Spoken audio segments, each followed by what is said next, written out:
이런 상황에서 윤 대통령은 오늘도 증인을 직접 신문할 수가 없었습니다. 윤 대통령은 이를 요청했는데요. 하지만 문형배 현대소장 대행이 받아들이지를 않은 겁니다.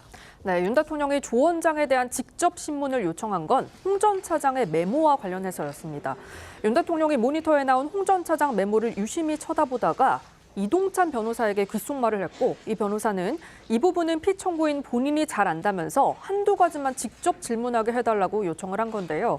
하지만 문형배 권한대행은 질문을 적어서 대리인에게 전달하라면서 대통령 측 요청을 거부했고요. 윤 대통령은 적어서 할 문제가 아니라며 규정상 본인이 직접 물을 수 없게 돼 있는 거냐라고 따져 물었는데요.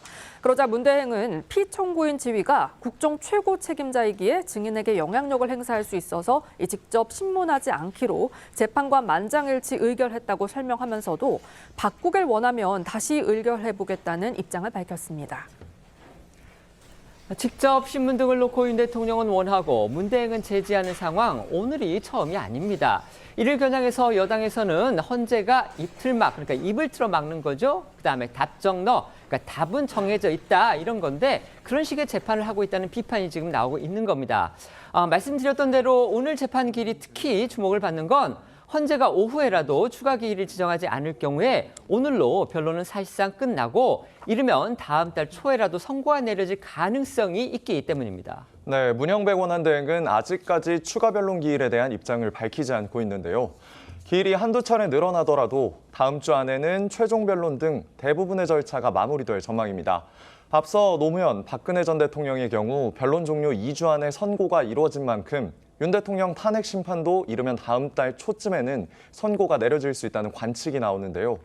여당에선 헌재의 졸속 심리에 대한 비판과 추가 변론 기일을 지정을 촉구하는 목소리가 커지고 있습니다. 오늘 오전 윤상현 의원의 이야기도 들어보겠습니다.